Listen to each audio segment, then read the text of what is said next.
So good day ma'am, good day everyone.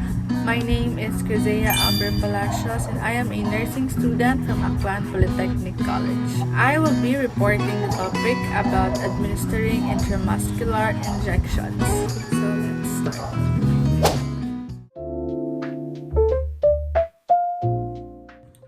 So the assessment, it is the first initial step in administering an IM injection or tinatawag na intramuscular injection. So pag nag-assess ka sa isang patient, it can ensure the patient's safety and correct na pag-administer ng kanyang medication. So in the assessment, first is we have checked accuracy and completeness of each MAR or computer printout with healthcare providers written medication order. Check patient's name, medication name and dosage, route of administration, time of administration, and recopied or printed any part of MAR that was difficult to read. Okay, so the medication administration record or the MAR, as what I've said, it is used para ma-review and ma-ensure yung information that it matches yung doctor's prescription. So we also need yung patient's name, the medication's name, tsaka yung dosage ng medication, yung administration route, kung saan natin siya i-inject, and also the timing. So those are all important things when we assess first the patient. So next we have number 2. Assess patient medical and medication history.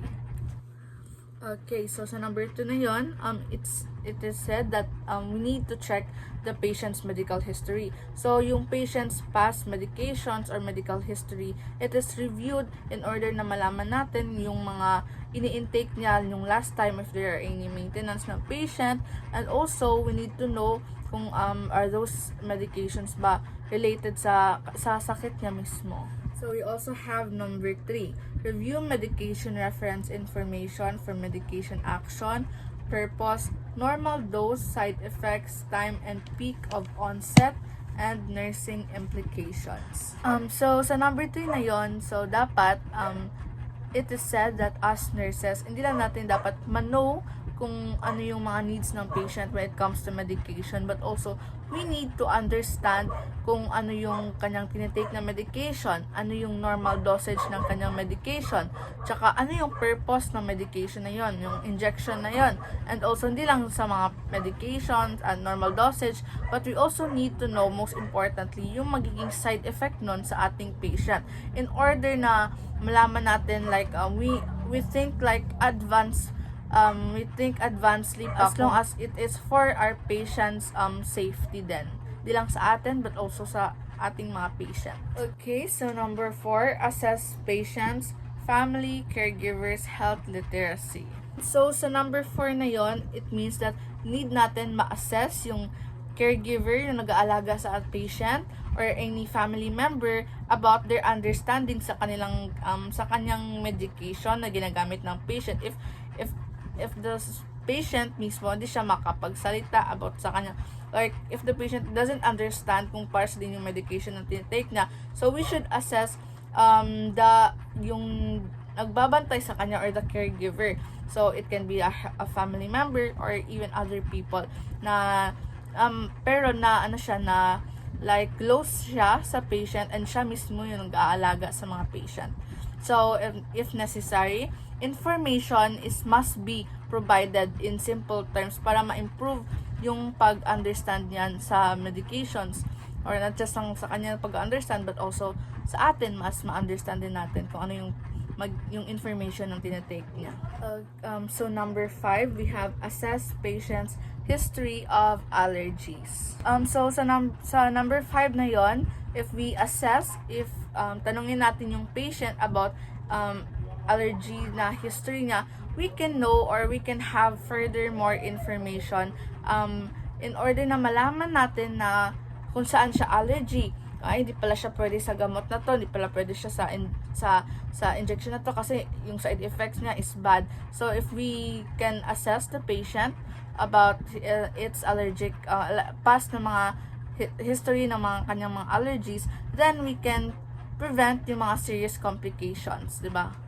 Next, number 6. check expiration date on the medication. Okay, it means there that if we should know kung kailan mag-expire yung gamot in order na makaprevent tayo ng serious injuries or makaprevent tayo ng serious complications sa patients. And also, syempre, sino ba naman magbibigay ng gamot, 'di ba, na expire? So parang hindi na siya effective, nakasakit ka pa ng patient. So ensuring that the medication is not expired, it can ensure the patient's safety, and also it can ensure yung full effectiveness niya sa patient. Okay, next is number 7. Observe patient's previous verbal and non-verbal responses towards injection. So, 'di ba, as nurses, before we do anything sa ating patient, we first explain the procedure in order na makaprevent it fear, it anxiety to the patient, and also they will have the knowledge kung ano yung gagawin natin sa kanila. But if we ask the patient, or if we interview the patient na, ay ma'am, gagawin po namin yung injection na to sa iyo po, but if they showed anxiety, meron silang fear na pinapakita, then we should adjust in order na we can provide the comfort that they need. And number 8, we have perform hand hygiene, assess skin for contradictions or contraindications to intramuscular or IM injections. So, if we touch the patient, it is important that tayong mga nurse, we should first and foremost perform hand hygiene, because hand hygiene, it can prevent infection, it can make the patient safe, and also di lang sa patient but also sa ating mga nurses. And yung injection site it is checked for any bruises, for any infections, or kung ano pa yung mga other conditions that may affect yung gagawin na injection. We have also number 9, assess patient's knowledge for prior experience with intramuscular injections, the type of medicine to receive, and feelings about the incoming procedure. So, if we ask the patient about its past experiences about sa mga injections na yan, and also di lang sa experience niya, but also sa kanyang, kung ano yung naging past na mga feelings niya about sa injections, that may fear ba siya, may anxiety ba siya na natitrigger kapag alam niyang injectionan siya. So, if we know that things, or if we know those things, it can help us nurses na mag-provide pa ng better na comfort sa ating patient, or better na pag-understand sa kanila. And last, for the assessment, we have assess patient's goals or preferences for how skill was to be performed, or what does the patient expect.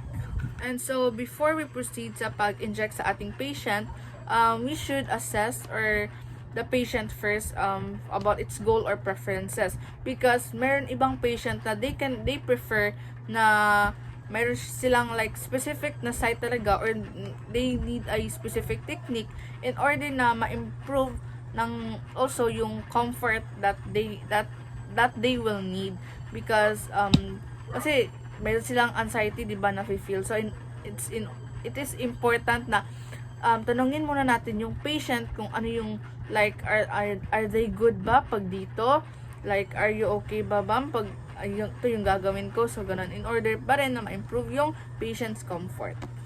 Okay, so next meron tayong tinatawag na planning. That is the next procedure. So planning, it is ensure that yung procedure, it is done efficiently and also safe na gawin siya sa ating patient. And the first planning is determine expected outcomes following completion of procedure. And sa my first plan, it explains there that yung expected result ng medication, it means that dapat nating ma-know or dapat nating ma-identify kung ano yung magiging result niya. But yung goal talaga ng pag nag-inject tayo ng medication na yun, yung goal talaga is magkaroon siya ng pain relief, mawala yung sakit na nararamdaman niya, ma-reduce yung fever sa katawan niya, and also kung ano pa yung ibang symptoms, mas ma-prevent yung ibang symptoms na yun, ibang sakit, and also like ma-prevent pa yung other serious na complications sa isang patient. So yun yung goal natin. And number 2 plan is explain procedure to patient. Discuss need for and experience of receiving an intramuscular injection. if applicable, taught patient how to report their side effects. So, before tayo mag-administer ng ating intramuscular injection sa isang patient, we need first talaga na explain yung procedure sa patient. Though the patient has the right to be informed of why the injection is needed and what do they expect sa mangyayari kapag i-injectionan sila. And instructions, it is need na i-report para maturuan natin also na yung patient, like for example, after ma-injectionan, masasabi natin sa patient na, ma'am, if there are any side effects, please tell me immediately. So, like parang, we need to give them instructions in order na as soon as possible, if there are any side effects, maagapan. So, number 3 plan, we have planned preparation to avoid interruptions. Create a quiet environment. So, sa may number 3 na yon, we should ensure or we should make sure na before we administer an IM injection sa patient, we should have a peace and quiet na environment. Because if there are any interruptions, tsaka nag-i-inject tayo, so parang yung patient naman, hindi siya makaka-feel ng relief. Parang, for example, may tumawag, tsaka nag-i-inject ka, so parang mabibigla yung patient, gagawin siya, like parang tsaka ikaw naman yung nag-i-inject, siyempre hindi ka makafocus kasi yung patient mo nabigla na siya, like na-shock na siya. So, ayun nga. So, in order na magkaroon tayo ng safety for injections, so we should also make sure na mayroon tayong peace and quiet na environment. Like, parang walang sagabal. So, ayun. For the number 4, we should have a closed room door and bedside curtain. So, those things are needed para ma-ensure yung patient's privacy and then may comfort yung patient. And lastly, sa may planning, we have obtained and organized equipment for intramuscular injections at bedside. So here naman sa last part is before we mag-administer ng injection sa patient, we should gather all necessary supplies just like ang syringe, the needles, mga alcohol swabs, gloves or etc. So those things are prepared in advance. We should be prepared. So, next we have is implementation. So, the implementation, it is yun yung tinatawag na actual process where we literally inject to the patient. Like, kung ano yung plan natin kanina is ginagawa na natin ngayon, ini-implement na natin. So, the first is perform hand hygiene. Prepared medications for one patient at a time using an aseptic technique and avoiding distractions. Check label medication carefully with the mark. Computer printouts 2 times when preparing medications. So, the hand hygiene, it is done sa before tayo mag-handle sa mga patient. So, bakit need ng hand hygiene? In order to make maging safe yung patient from infectious diseases. And also, hindi lang yung patient but also ka natin. And also, yung medications, those things are prepared for only one patient at a time. Di pwedeng sabay-sabay, but one patient at a time lang siya. In order na ma-prevent yung pag-mix up or yung halo-halo. Kasi kapag nag-mix up yan, di mo na alam yung gagawin mo, ay para sa ibang pasyente pala to, sa kanya pala to, like parang ganun siya. So it is important na need lang natin na one at a time yung prepare ng mga medications. And also, yung medication labels, those things are really double checked for accuracy na ay para sa patient ko talaga to, like this is the correct medication that he or she needs. So we also have took medications to patient at correct time per agency policy. So it means that yung medications na yon, those they are administered at the right time or at the right na scheduled, like in order siya ng doctor sa gantong oras. So as a nurse, dapat mong sundin yun. Di ka dapat mag-advance or mag-delay. So you really need na i-administer yung medication at the or within the scheduled time frame. So, next we have identify patient using at least 2 identifiers. So, yung identifiers natin, we have the name and also the birthday of the patient. Number 4, for the implementation, we have At patient bedside, again, compared MAR or computer printout with names of the medications on medications label and medications name. And ask the patient about its allergies. So, dito sa number 4 na to, this is the parang, final na verification.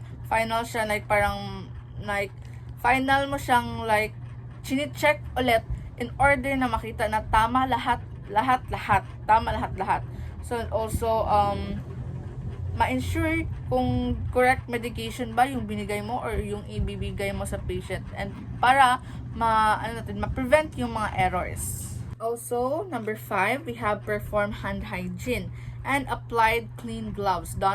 Magdon tayo ng mga clean gloves. So, kept sheet or gown draped over body parts not required exposure. So, those gloves na dinadon natin, it is important na suotin in order for infection control.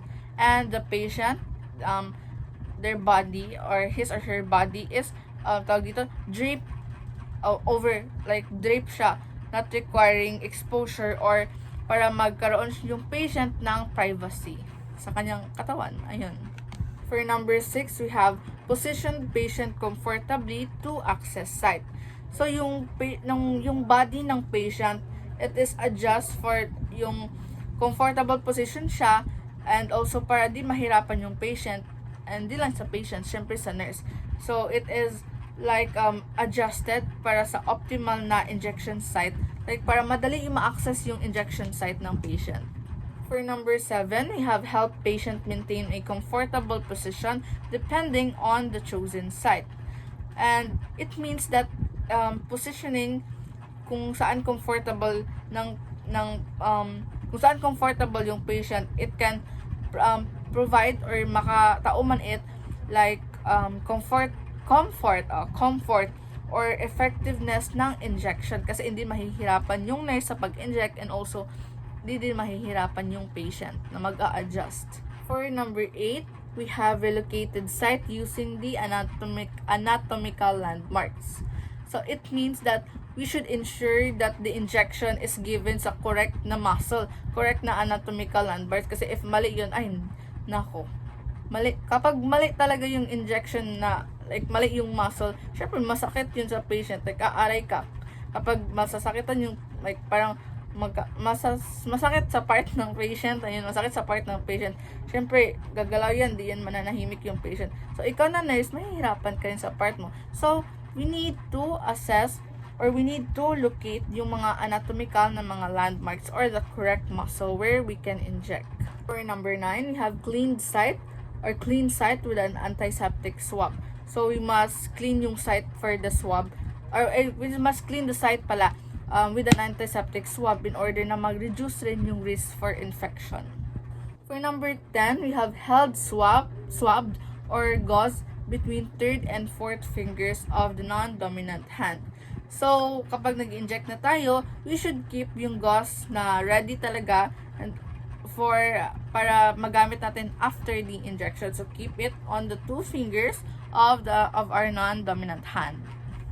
So, next, for number 12, we have held syringe between the thumb and also the forefinger of the non-dominant hand. So, dominant hand na to, held as a dart, parang dart siya. So, palm down. So, yun yung instruction kung paano mag-inject ng or mag-administer ng IM injection. For number 13, we have administer injection using the Z-track method. So, yung Z-track method na yon, it prevents leakage.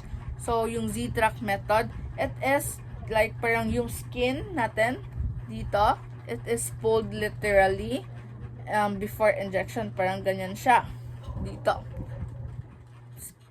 Then, the needle is inserted, yung needle, for example, needle at 90-degree angle.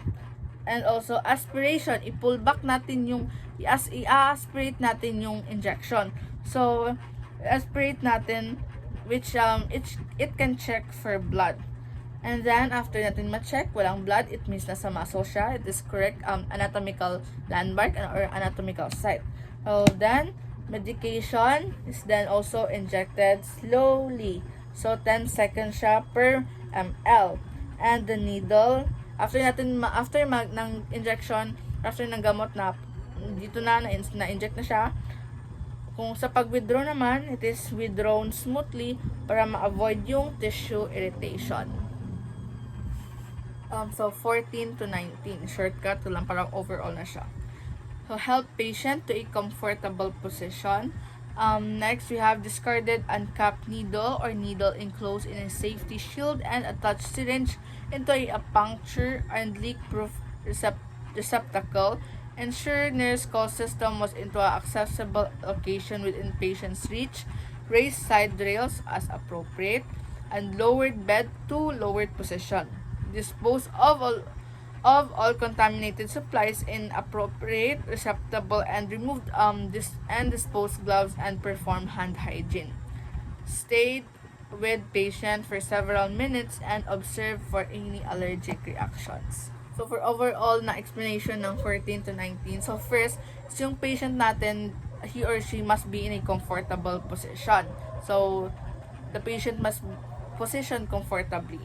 And also the needle, it is disposed properly. Hindi pwede siyang ipawara lang yung needle. So dapat i-dispose siya properly. So dapat yung call system, it is near kung saan abot ng patient. And also after ng injection, the nurse must stay for a few minutes sa kanyang patient in order na ma-observe niya if there are any allergic reactions na nangyari sa kanyang patient. And also ma-monitor niya yung kanyang patient if there naging okay ba yung injection niya or may something na nag-cause ng irritation. So ayun. And for the evaluation, return to room in 15 to 30 minutes and ask if patient felt any acute pain, burning, numbness, or tingling at the injection site.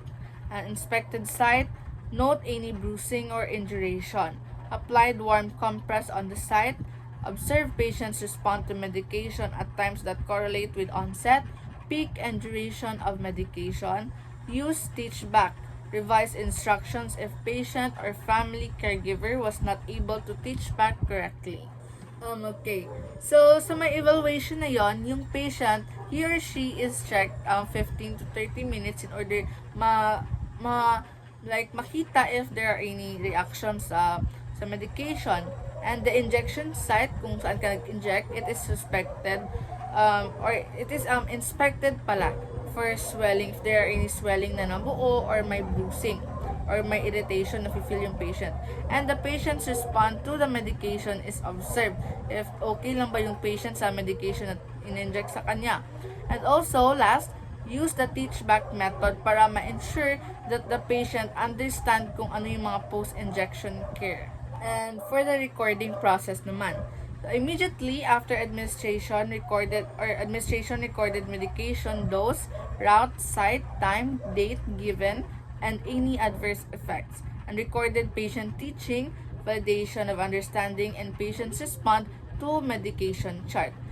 So dito sa my recording, everything talaga is documented starting from the first up till to the last.